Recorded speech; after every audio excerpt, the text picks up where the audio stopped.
Greetings, dear ladies. I'm Kryon of Magnetic Service.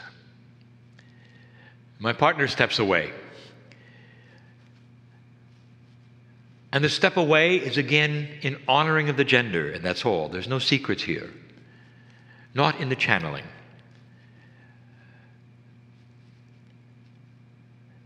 For the first part of this channeling, I would like very much to extend the subject from the last channeling. Now, if you are listening to this later, find the date of this channeling and discover the one before it. It's not that difficult. It's not a sisterhood channeling. It's the one with the group that was here before the sisterhood. And the subject was souls. Now, we kept something from that channeling because it belongs here. There is further complications and complexities of that which is the human soul. So let's discuss it. In a multidimensional way, there cannot be simply one soul, one dimension. A multidimensional soul is in many places at the same time, really. But not only that, there is another wrinkle, as they say, and we're going to say there are soul groups. You might have heard that. Are you in my soul group? Am I in your soul group? It's not a hierarchy. It's a gathering. It's not even a classification. It's difficult to describe what a soul group is. It's the only word you have, group. It is a confluence of energy that involves many souls, not based upon gender or race or even the place or the time. It's about the Akash. What did you do together that would create what we call a memorable soul group? So now for the first time, you know why you're attracted to the sisterhood. It's more than just an Akashic experience. You are part of a soul group, a group that was there. Now, so many of you over thousands of years in Lemuria were not there together, but you were. All of those of you who experienced Lemuria, think of that, the Akashic launching pad of the planet, the first timers. You all had this in common. This is your group. Lifetimes apart, you're still in the group. So you might say there is a commonality. The sisterhood is a commonality. The group comes together from ancient times over a long time that is linear. But what you have in common is so profound. And that would be Pleiadian teachers. The originals, the one who came, and the ones, the Pleiadian mothers, the ones who stayed on to teach. There was no worship.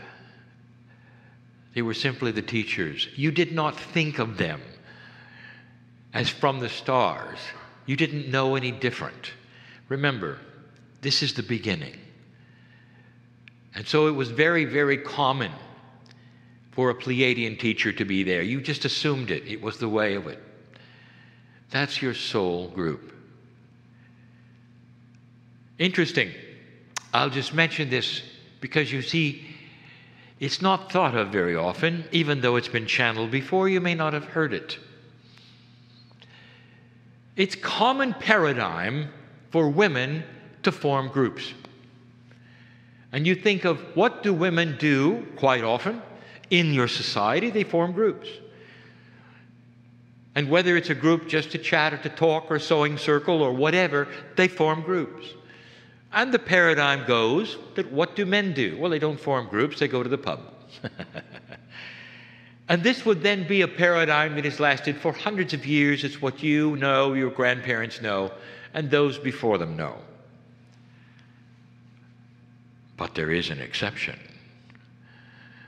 There are men who form secret groups. And there are men who used to be women forming Masonic groups, holding secrets of all things. Men in groups with secrets. Does that sound like women? It does indeed. And that's because this is the gender shift that has happened throughout the ages, where you go back and forth in genders and they remember what? They're part of your soul group. Some of you sitting right here, another gender, another time, a man, in perhaps the Masonic lodge of its day, holding the secrets of the women. Metaphysical they are, secrets because they cannot be revealed, because they would be laughed at, and they're the secrets that you learned from your Pleiadian teachers. So there's more than this, the women in a soul group. Look for it. There's also something we have told you, and we hold to this, that at this point in time, it is no accident that so many old souls are the same gender as when they began. Has to do with the shift, has to do with the 26,000-year cycle that you would end up again at the center point, the same gender as when you started. That's part of a soul group that's comfortable. You're comfortable with the gender that started, you're comfortable now in that return. And you feel more about the sisterhood. If you wanted to know really, what is it that you feel? That's a lot of it. Now, if you turn the page, there's one more thing. It's very common, before the channel begins, for MELE'HA to have an intuition, to speak of the things that she remembers, not understanding really what it might be about. And so right now, I bring you something that she has suggested. Based upon our intuition, one that she doesn't really understand what she's remembering, she asks about assignments. And what she said is many women are wondering what their assignment is. Now that wouldn't happen unless it was a remembrance of assignments. Were there assignments or a paradigm like it in Lemuria? So again, we reveal something that we told you earlier, but we want to repeat it. The sisterhood in Lemuria was not a group of women getting together doing spiritual ceremony. Oh, that was part of it, and there was indeed those things you did. But the sisterhood and the meetings of the sisterhood were about the community. The sisterhood was about life in Lemuria. And you would share so many things with one another to help each other, to move forward. We even told you that the ages that you were would make a difference.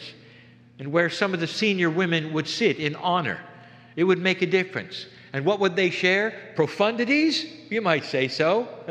Profundities of gardening, profundities of cooking, profundities of that which mattered to the village, ways of thinking, how to make the men happier as they came back from the ocean, how to clean the fish better. This is not sacred. This is sisterhood. And then there were the times when you would meet and you would have the teachings of the Pleiadian instructors, women all. That's where the assignments came. And the assignments that you would have would be life assignments while you were there. Assignments of perhaps your tasking, what you were better at. You see, a Pleiadian would be able to look at you and say, you belong in the garden. You belong in the kitchen. You belong as a teacher now. Let's talk about that. Because the Pleiadian teacher could read you. And even though your Akash was not deep yet, even though it had only started, the Pleiadian teacher would know who you were and some of the best attributes that you would carry. And so some of you were groomed as teachers. Those are the ones here and listening to this who know what an assignment is. Because this is a teacher, not for Lemuria. It's for life. Those of you know who would awaken to these, your soul groups, and feel there's something more. And those are the women who'd say, what is my assignment? I know there's something. You still are a teacher. So let's talk about that today. In a general fashion, perhaps you feel that you have an assignment to this day. I will tell you what the Pleiadian teacher told you all along. Your assignment is to carry that which is the creative source and the energy of compassion to everyday life. To your children, to your children's children, to your kitchen. To that which you consider mundaneness, to find the joy in it. That is the assignment. You see, dear ones, when you do that, you talk to the universe, you talk to yourselves, you talk to that which is in you, you talk to your chemistry, you talk to those who would listen. The assignment truly is to bring Lemuria back to everyday life. Those of you who feel you're teachers, you still are. Your assignment is to carry some form of teaching in what you do. Wherever you are and wherever you find yourself in everyday life, there's something to be taught. In the workplace, in the family, there's something to be taught. How you carry yourself, how you react to things, that's what you were originally taught. That is life's purpose. That is the assignment. The return to Lemuria truly is at hand. Your soul group starts to speak to you. What you do tonight, what you remember, it should start ringing to the Akash. Yes, I remember. And so MELE'HA is talking about assignments, not even knowing, truly, that it is pertinent to the age. The paradigm is to remember the assignment of compassion. What the Pleiadian teacher told you in the sisterhood, in a hushed time that was spiritual, was the mantra, you are sacred. You are sacred. So take that sacredness and cook with it, garden with it, please others with it, help the men in the village with it. Create the sacredness of prayer when they're in the ocean, finding the fish. Help them in all that they do like you would help in what you do. Because you are sacred. That is the mantra. In all that you do, remember the sacredness. 2017, in all you do, remember the sacredness. At home, at school, at work, on the highway. Remember that. For this is what will change the planet, dear sisters. And so it is.